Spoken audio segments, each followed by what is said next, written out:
Voilà.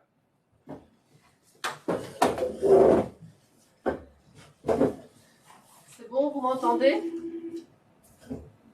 Est-ce qu'on m'entend? Oui, on t'entend. Oui, le PowerPoint, vous le voyez aussi? Oui, c'est parfait. Ok. Bonjour à tous et merci d'être là. Je vais vous parler un peu ce matin du PUH, donc le plan d'urgence hospitalier. C'est un sujet qui peut paraître un peu rébarbatif à première vue. Je vais faire assez synthétique, assez pratique, parce que le but, c'est que vous preniez connaissance de ce qui vous implique ici au service des urgences, quelques notions théoriques, mais surtout savoir ce que vous devez faire si jamais à un moment donné un PUH est déclenché. Donc on va parler un peu du contexte, les différents objectifs, et puis je vais vous décrire les phases d'action de déclenchement, les équipes d'intervention, ce que veut dire la CCH, quelques exemples de fiches d'action vraiment spécifiques au service d'urgence. Je vais vous toucher un mot sur le PUH Covid pandémie, quelques mots sur le futur et les conclusions. Donc le contexte, ce PUH tout d'abord c'est quand même été une obligation légale. C'est un plan qui est validé pour 5 ans. Il a été présenté hier à la commune de l'Aube. On n'a pas eu de retour négatif, donc a priori, il va être, si les autres en tout cas intervenants sont d'accord, il va être validé pour 5 ans. Donc ce que je vais vous présenter aujourd'hui a été présenté aux autorités hier. Et ce plan donc, doit être actualisé tous les ans si besoin, ou suite à un changement important. S'il y a une réorganisation complète d'un service, par exemple, alors là, on doit l'actualiser. Alors, pour réaliser ce plan, évidemment, je ne suis pas toute seule. Il y a ce qu'on appelle des comités, des bureaux, enfin des gens en gros qui réalisent le plan et puis au-dessus des directions qui valident. Là, si vous avez des questions de façon générale, c'est Madame Gossard qui est la coordinatrice de ce plan d'urgence, donc c'est intéressant d'avoir ses coordonnées. Je reviens en arrière, j'étais trop vite. Alors, le plan comporte plusieurs parties. Il y a d'abord une partie qui est la prévention, ça s'appelle la gestion des risques. Donc ça, c'est en amont de tout incident. Il y a des groupes de travail qui évaluent les risques liés à l'hôpital, à sa situation dans la commune, dans la région. Donc, est-ce qu'il y a des entreprises Céveso aux alentours? Est-ce qu'il y a des autoroutes avec des risques d'accident, des voies ferrées, mais aussi les risques liés vraiment à l'hôpital? Où sont stockés les gaz? Quels sont les risques au niveau des déchets chimiques et autres? La deuxième partie du plan qui nous intéresse plus en cas d'urgence, c'est la maîtrise de l'incident. À partir du moment où il y a eu un incident, comment fait-on pour gérer tant les aspects techniques que médicaux? Après un incident, il faut revenir à la normale. L'hôpital doit pouvoir refonctionner comme avant. C'est la partie post-incident. Et un dernier point important, c'est de communiquer comme on fait aujourd'hui ce plan et de se former afin d'être bien préparé. Alors pourquoi avoir eu cette obligation de créer un PUH? C'est parce que les autorités voulaient à juste titre qu'il y ait un plan d'urgence qui soit uniforme pour tous les hôpitaux et même de façon plus large pour différentes structures à risque. Donc ça permet de faciliter les collaborations entre les différentes disciplines, des 1, des 2, des 3 et autres, mais aussi avec les autorités. Le but de ce plan, c'est vraiment de gérer toute situation d'urgence, qu'elle soit liée à un incident interne à l'hôpital ou externe. Donc ça peut être vraiment un petit incident interne, par exemple un incendie d'un frigo dans une chambre, dont des conséquences sont limitées. Ça peut être un incident interne avec des conséquences plus importantes. Vous avez l'exemple il y a quelques années d'incendie à Warkini, où là ça dépassait vraiment l'hôpital puisqu'il y a dû y avoir un relais des secours extérieurs. Et puis l'incident externe, c'est ce qu'on a le plus d'habitude, ce sont les anciens plans CATA. Donc c'est un accident de voiture chemin de fer, ce sont les attentats de Bruxelles ou ce genre de problème. Voilà, quelques exemples.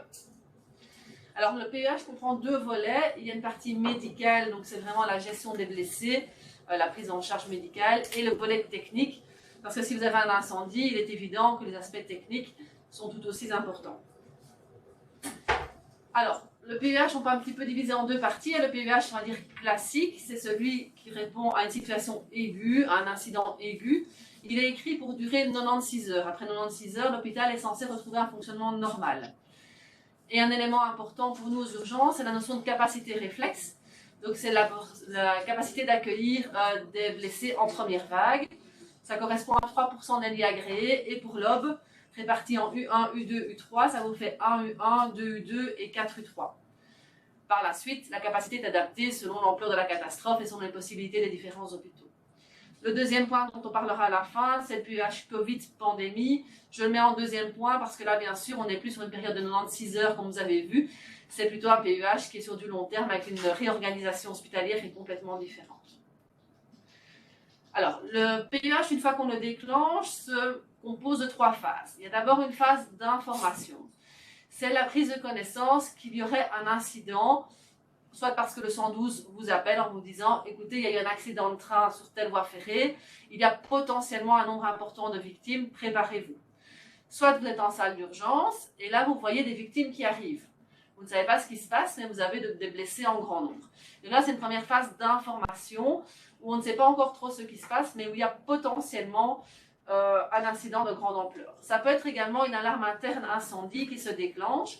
On va devoir aller sur place, lever le doute, se dire est-ce qu'il y a réellement ou pas un incendie, pour pouvoir déclencher les autres phases s'il y a réellement un incendie. Et là, c'est le rôle des PEI, donc ce qu'on appelle les premières équipes d'intervention et deuxième équipe d'intervention, dont je vous parlerai après. À partir du moment où l'incident est confirmé et qu'on sait qu'il y aura une certaine ampleur, on va décider de passer en phase d'action niveau 1 ou niveau 2. Alors, comment choisit-on? C'est essentiellement selon le moment où se passe cet incident.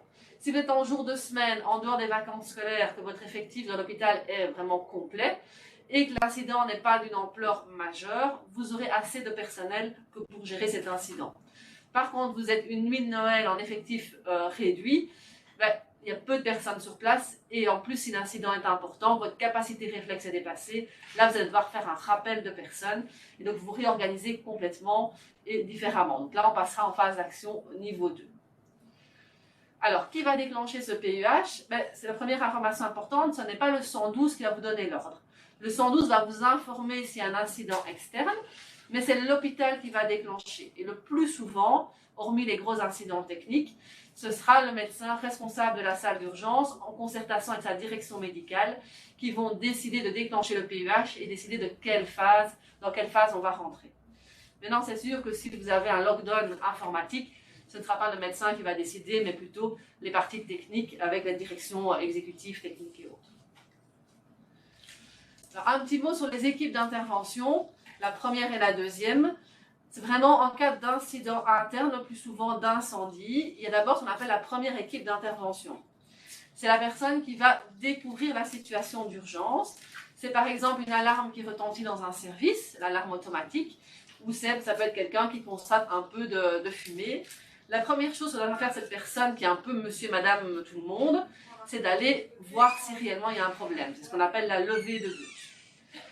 Si on constate qu'effectivement il y a un incident, il faudra prendre contact avec la deuxième équipe d'intervention. Tout ça dans le plan est schématisé de voir quel numéro il faut appeler, quelle personne il faut appeler. Et c'est cette deuxième équipe d'intervention qui va prendre les différentes mesures pour limiter l'incident.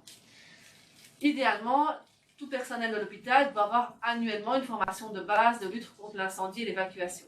Le SIPP organise des formations. Juste un petit message, si vous êtes contacté pour ces formations, allez-y.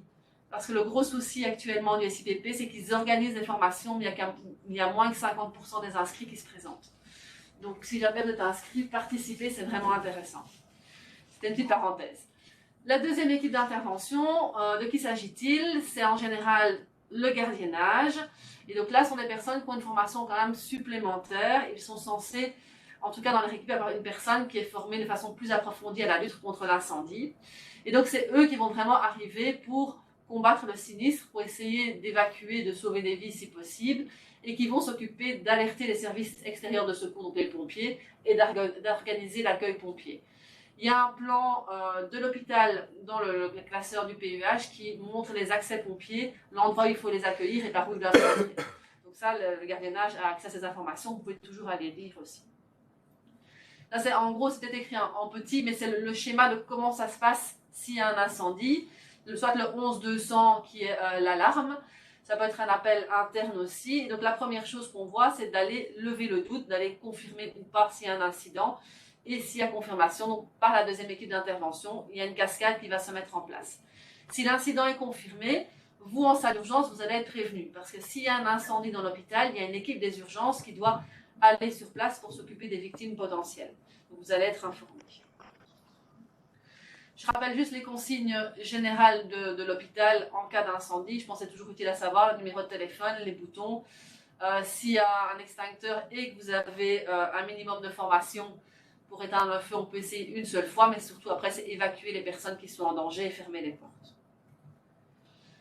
Alors, un petit mot de la CCH, c'est ce qu'on appelle la cellule de coordination hospitalière. En gros, ce sont nos directions. Ce sont les personnes qui vont un petit peu à distance gérer les aspects organisationnels, logistiques, renfort de matériel, renfort de personnes. Donc, c'est l'organe qui va prendre les décisions sur l'organisation et qui donc va mettre les moyens nécessaires. Je vous ai dit, ce sont les représentants des différentes directions, un représentant des urgences qui peut être présent aussi à la CCH. Il y a la communication, le gardiennage. La communication, c'est très important qu'ils y soient, parce qu'un petit message aussi, il ne faudra en cas de catastrophe jamais communiquer spontanément vers l'extérieur. Toute communication passe par la direction et par le service de communication. Vous savez bien, quand il y a une catastrophe ou même quelque chose de plus petite envergure, quand on est en SMUR, il y a beaucoup de gens, parfois la presse qui est rapidement sur place et qui veut des informations. C'est très important vraiment de ne pas communiquer, mais de renvoyer vers le service ad hoc. Alors ça, c'est CCH à local de crise. Sur l'OB, donc c'est votre salle de conférence au +3, c'est là qu'ils vont se réunir. Ils vont également désigner une personne qui prendra place si nécessaire au PCOPS. Donc au PCOPS, c'est vraiment sur le terrain de la catastrophe. C'est l'endroit où vont se réunir le responsable pompier, le responsable médical, le responsable des différentes disciplines. Et si nécessaire aussi, une personne pourra aller à la commune pour faire le relais avec les autorités. Et c'est aussi cette SCH qui va rassembler les informations sur les victimes et qui va communiquer les listings au SPF. De nouveau, aucune information spontanée doit être communiquée par les personnes qui travaillent sur le terrain, vers les autorités, vers la police ou autre. Tout doit passer par cette CCH. Pour information, les locaux de crise ici sur l'OB, donc la CCH, je viens d'en parler, mais aussi les locaux de réorganisation des services, les in, les out pour la salle d'urgence, où se situent les U1, U2, U3, où se situent les décédés vont à la morgue, la presse sera orientée vers la chapelle, les familles vers le réfectoire et les impliqués vers le bâtiment préfabriqué, donc la salle de revalidation. Donc ça, c'est un petit tableau quand même à avoir en tête, de savoir où vont les différentes personnes impliquées. Alors, je vais parler plus concrètement de ce qu'on appelle des fiches d'action. Donc vous allez voir que chaque personne dans l'hôpital a un rôle et ce rôle est décrit dans une fiche. Vraiment, ce que je vais vous demander, c'est dès que possible, c'est d'aller trouver ce PUH qui se situe soit en version informatique sur chaque ordinateur, soit en papier dans le service d'urgence. J'ai vu qu'il était dans le bureau médical dans un classeur vert. C'est d'aller lire votre fiche d'action pour savoir le jour J ce que vous allez faire. Il sera trop tard au moment où on va vous annoncer une catastrophe que pour aller lire votre fiche d'action. Donc il faut vraiment prendre connaissance à l'avance. Et donc ces fiches d'action, il y en a de plusieurs types. Il y a d'abord des consignes générales pour tout le personnel. Ensuite, vous avez des fiches médicales spécifiques, donc l'infirmier numéro 1 de la salle d'urgence, le secrétaire de la salle d'urgence, le responsable de la salle d'opération, chacun a sa fiche. La CCH, bien évidemment. Vous avez également 4 fiches qui permettent d'évacuer ou d'isoler un service d'hospitalisation. Ça pourrait être aussi le service d'urgence. Vous imaginez un incendie en service d'urgence, vous devez pouvoir l'évacuer. Donc ce genre de fiche peut aussi être utile pour vous. Et après, vous avez des fiches vraiment plus spécifiques pour des risques particuliers. Et c'est dans ce cadre-là qu'on va rentrer le plan pandémie, par exemple. Vous avez la partie incendie, il y a des fiches canicules, par exemple. BRCN, ça c'est vraiment au tout début d'écriture. Et donc tout ça va s'étoffer au fur et à mesure. Alors cette fiche qui paraît assez indigeste, je pense que c'est la première que vous devez lire. Elle comporte les consignes générales pour tout le personnel. En gros, si vous entendez qu'il y a un incident à l'extérieur de l'hôpital ou dans l'hôpital, que devez-vous faire? Si vous êtes appelé, par où devez-vous rentrer? Que devez-vous faire? Donc tout ça est vraiment décrit dans cette fiche que je vais vous laisser lire à votre aise par la suite. Je voulais juste insister sur un point. Si à un moment donné vous êtes rappelé à l'hôpital, munissez-vous de votre badge. Il y a des contrôles de police. Si vous n'avez pas votre badge, vous ne passerez pas les contrôles. Et donc vous avez dit, ok, je reviens, et en fait vous n'arriverez jamais et on vous attendra. Donc ça c'est vraiment, je pense, quelque chose d'important qu'il faut avoir en tête. Et toujours en haut des fiches, vous allez voir, le respect des consignes est impératif. Le moment de la catastrophe, ce n'est pas le moment de prendre des initiatives personnelles. Il faut respecter ce qui a été établi, sinon ça part dans tous les sens et la gestion devient impossible. Si vous avez des suggestions, vous en parlez aux responsables sur le présent, à vos chefs, mais pas d'initiative lors de la catastrophe. Alors, les fiches d'action médicale, donc, comme je vous ai dit tout à l'heure, il y a vraiment de plusieurs types. Je vais vous en présenter une ou deux. Voilà, ça c'est tout ce qui existe. Je vous ai mis la table des matières, donc à vous d'aller voir ce qui vous intéresse. Alors, cette première fiche, c'est une fiche qui va résumer l'accueil des victimes, l'identification et le classement des victimes. Donc, comme vous savez, en tout cas, ceux qui ont fait un peu de médecine de catastrophe sur le chantier, qu'ils soient internes ou externes, les patients ont une fiche METAG. Donc, ils vont arriver avec cette fiche, avec le petit angle qu'on peut décrocher de la fiche pour mettre sur le registre. Donc là, on vous explique comment attribuer vos numéros de locata, comment remplir les formulaires. Vous voyez en haut à gauche que j'ai barré le bracelet sinus parce qu'il y a une semaine, Isabelle Potel nous a appris que les bracelets sinus n'allaient pour finir pas être mis en service, mais qu'il allait y avoir un autre système. Donc cette fiche va être réadaptée quand j'aurai les différentes informations. Docteur, oui. Je suis là. Bonjour.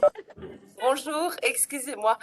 En fait, les bracelets sinus, je me suis sans doute mal exprimée, ces bracelets-là, vous les gardez. On garde les bracelets, c'est le système en lui-même qui ne s'appelle plus sinus, mais on garde ces bracelets-là et le système s'appellera BITS. Mais c'est toujours, on ne change pas les bracelets, c'est toujours ceux-là. D'accord. Bon, donc voilà, vous avez l'information en direct. Désolée. Pas de souci. Et donc sur cette fiche, on vous rappelle aussi les quelques critères de triage des patients, donc les U1, U2, U3, en tout cas les grands critères pour vous aider. Et sur la partie de droite, vous avez l'exemple du formulaire d'enregistrement SPF en version papier. Il y a également la version informatique, mais ça c'est la CCH qui va communiquer aux autorités. Mais ça permet au secrétariat, en tout cas dans un premier temps, de pouvoir coller les étiquettes des patients ou d'écrire le maximum d'informations. Même si on n'a pas d'identité, parfois donner un sexe, donner quelques informations peuvent être utiles. Alors, vous allez avoir aussi dans vos documents un plan de votre service avec un code couleur pour facilement, rapidement, visuellement voir comment vont être répartis les patients. Donc en bleu, vous avez le IN qui est votre IN habituel. Ça c'est pour un incident vraiment extérieur. Hein. Donc le IN habituel avec le secrétariat et le OUT qui est la porte à côté du déchocage.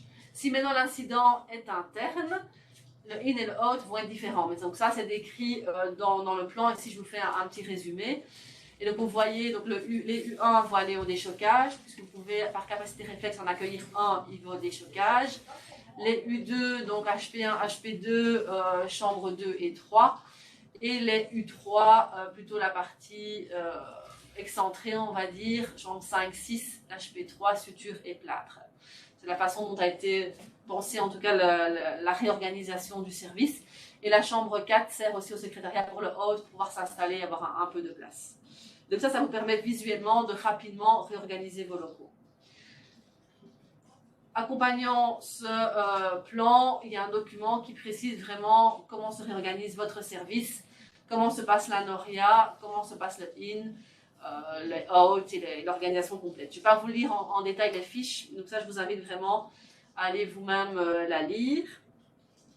Et donc vous avez chaque fois à la fin des fiches les cas particuliers du PUH interne, où là effectivement les in, les out changent et l'organisation change aussi. En cas de PUH interne, il y a juste un dernier point. S'il y a un incident dans le service des urgences, c'est vraiment tout en bas. Si le service est inutilisable et qu'il y a beaucoup de victimes, il faut évidemment passer par le 112 parce qu'il y aura un PMA extérieur qui va être créé. Et donc, c'est des situations où il faut collaborer avec le 112 qui va prendre la main sur votre organisation interne. Exemple de fiche vraiment médicale. Donc, ici, c'est le médecin coordinateur des urgences. En phase d'information, que doit-il faire? En phase d'action également. Vous allez voir que pour les fiches des urgences, les phases d'action niveau 1 et niveau 2 sont souvent sous le même item parce qu'on estime que quel que soit le nombre de victimes, pour l'organisation, le bon fonctionnement, le nombre de rappels de médecins ou d'infirmiers est similaire dans les deux phases. On peut toujours rappeler plus en niveau 2, mais en tout cas, on a préféré synthétiser et avoir une équipe suffisante pour quel que soit le nombre de blessés. Et vous avez de nouveau la partie externe et interne. L'infirmier de salle d'urgence, donc c'est la même chose, les différentes phases, la partie interne.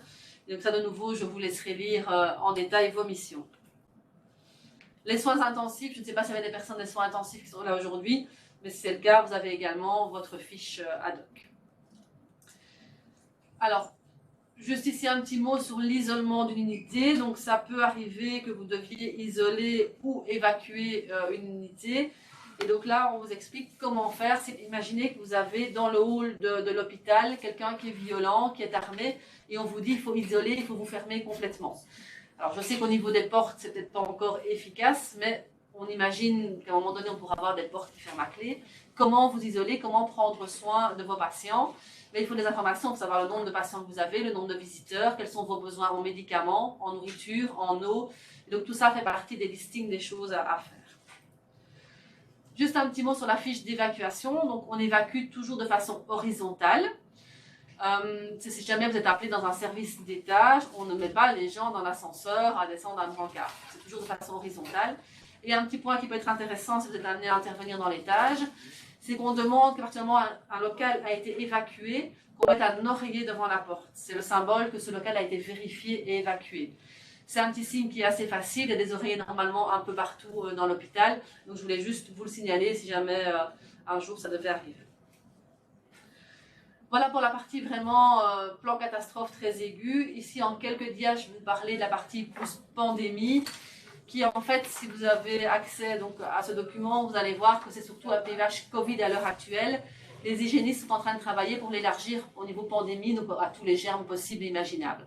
Évidemment, nous, dans le temps imparti, puis avec nos connaissances, on n'est pas hygiéniste, on n'a pas su faire plus que notre expérience Covid. Et donc là, on est vraiment dans une durée d'action, mais comme vous le savez, qui est plus de 96 heures, qui n'est plus la même que la praticité réflexe. Ah, le U1, je ne sais pas. Moi, j'ai pris quelqu'un d'autre, moi. Alors, Brigitte, coupe ton micro. Et donc, l'implication de ces PUH pandémie a une implication, comme vous le savez, beaucoup plus large dans l'institution, puisqu'il faut réorganiser tant les services médicaux que non médicaux. Un exemple qu'on a eu concrètement, c'est la réalisation de la lingerie, puisqu'on a eu besoin de blouses en grande quantité, quelque chose qu'on n'avait jamais eu besoin auparavant. Il faut aussi réorganiser la disponibilité des soins, l'aspect financier de l'hôpital. Et donc ce plan PUH, il a été créé pour les 6 sites pour être plus facile et plus cohérent, mais avec chaque fois quelques particularités locales. Et c'est en gros un résumé des pratiques qui ont été faites, des bonnes pratiques, en tout cas de ce qu'on pourrait réappliquer par la suite. Donc il se base, comme je l'ai dit, sur l'expérience Covid, il va être adapté par la suite. Et donc c'est vraiment un outil pour se préparer à une nouvelle pandémie, pour anticiper au maximum, et puis vraiment en cas de pandémie, pour organiser la gestion. Et donc, il est basé sur ce fameux logigramme que vous avez vu probablement plusieurs fois circuler, qui sont les différentes phases que le ministère nous a proposées. Et donc, ce ne sont plus les phases d'information d'action niveau 1 et 2. C'est redivisé en 1A, 1B, 2A, 2B. Et ces phases servent surtout à dire le nombre de lits pour des patients en soins intensifs qui doivent être réservés. Donc, l'hôpital s'organise en fonction de ses besoins et de ses obligations de lit. Alors, juste pour vous montrer des petites informations, on a repris par exemple ici un plan des différents flux que vous avez mis en place pour faire rentrer ou sortir les patients pour l'isolement, avec le PMA qui a été mis, le premier tri sur le parking. Et donc, c'est des petites informations, mais c'est pour vous dire que tout ça a été consigné et que si dans 2-3 ans, vous devez de nouveau faire face, on peut ressortir les documents et s'inspirer de ce qui a été fait, ne pas tout réinventer, pas se retrouver dépourvu. Et alors, en plus de la partie plus générale, vous avez vraiment des fiches spécifiques, par exemple ici, pour l'accueil en salle d'urgence sur l'OB. Avant que vous ayez mis un accueil un petit peu décentralisé, c'était les premières consignes. Donc, si quelqu'un arrivait dans la partie salle d'attente avec des signes d'un Covid, que faut-il faire? De ne pas faire rentrer d'autres patients, lui donner son masque, prévoir une désinfection. Donc, tout ça a été relisté. Et donc, on met bien que les consignes seront adaptées selon le germe. Le futur. Donc ces plans ont été écrits dans un temps, je vais dire, assez record pour des obligations légales. Donc il y a plein d'améliorations à faire. On va créer des nouvelles fiches, des nouveaux risques vont être étudiés. Les gros objectifs ici, c'est le shutdown électrique pour la partie technique. Il y a un travail qui est en cours pour tout ce qui est exposition chimique. C'est un collègue de Nivelles qui est en train de travailler sur le sujet.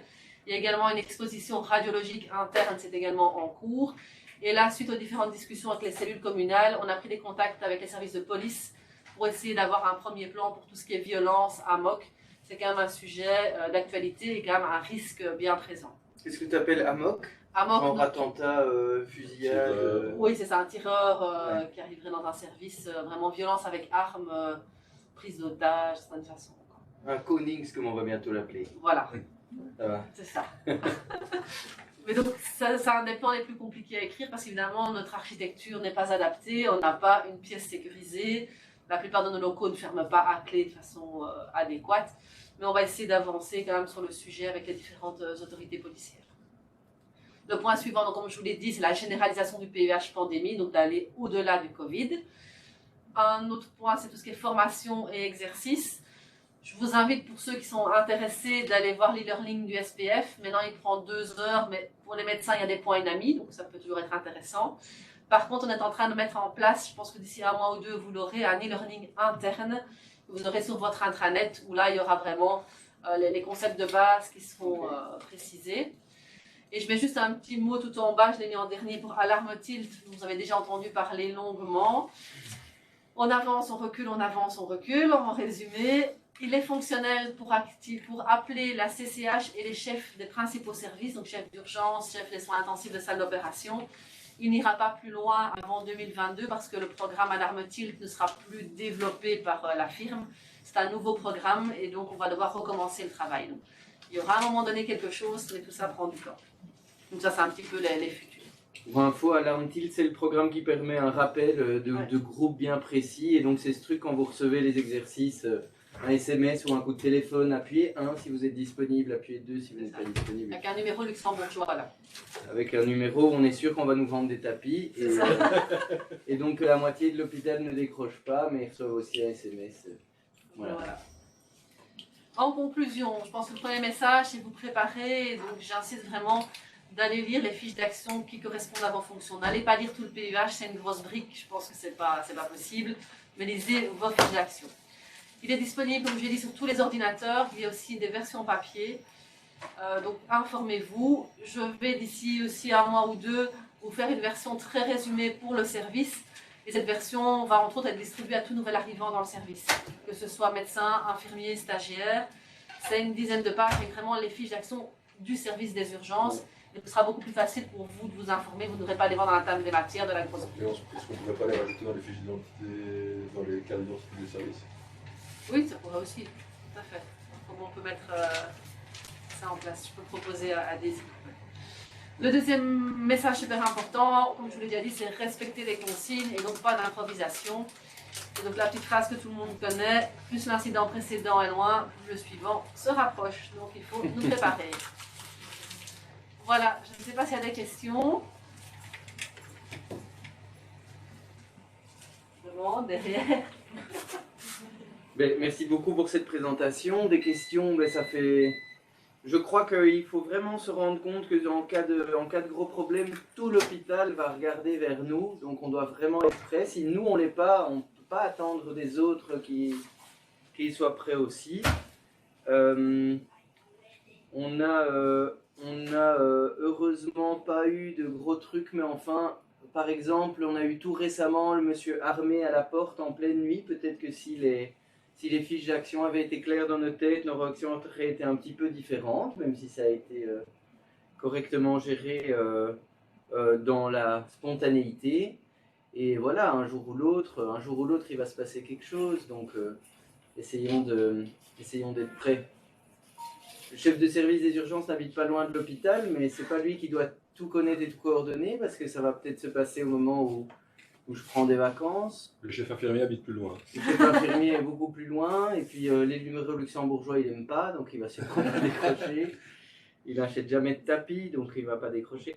Non, mais donc voilà, ça semble évident, c'est le truc qui nous donne une boule au ventre à nous tous, hein, c'est qu'il y a un gros machin pas loin, mais si on a tous un petit peu lu régulièrement notre truc, c'est quand même super chouette qu'il y ait un e-learning qui se mette en place, je crois que ça c'est super important. C'est plus facile. Hein. Et voilà. Est-ce qu'il y a des questions à la maison? Si à un moment donné il y a des questions, vous pouvez toujours me joindre par mail ou passer par Félix et on répondra. En lisant vos fiches et des choses que vous ne comprenez pas, n'hésitez pas à revenir vers nous. Voilà, j'ai pas présenté clairement Marie-Bénédicte, mais Marie-Bénédicte c'est la chef adjointe de Jolimont, des urgences de Jolimont, donc elle est je pense que la plupart me connaissent. Urgentiste et voilà, elle a tourné un petit peu ici lors de la tournante en 84. Ça va? Des questions à la maison? Non, sinon c'était super clair, il n'y a plus qu'à lire. Il n'y a plus qu'à... Non, c'est moi qui les lis, Nancy. J'ai cette grande tâche et je te dis pas, avec 19 hôpitaux sous le haut, c'est très gai. Et on peut te téléphoner en cas où, Isabelle? Quoi dit? On peut te sonner, Isabelle, au cas où? Oui, oui, super, je te dis pas. T'habites c'est pas quoi, loin, t'habites à Bray, toi. Oui, j'habite pas loin. Ah oui, s'il faut revenir pour une cata, oui, tu peux me sonner, pas de souci. Tu seras pas ailleurs, toi, s'il y a une cata? Ben, on habite à ce moment-là. Si c'est interne ou externe. Impec. Merci à Allez, bonne tous. journée à tous alors. Bonne journée, merci. Merci. Je prenne pour savoir la liste des gens qui sont. J'ai ici, Tout noté, les 7 en plus qu'il y avait j'ai sur le tout côté. noté, je Magnifique. termine. Tu es magnifique. Ça en fait une On copie, va moi, arrêter je te donne. l'enregistrement. De toute façon, c'est enregistré. Donc 30 minutes 54 secondes.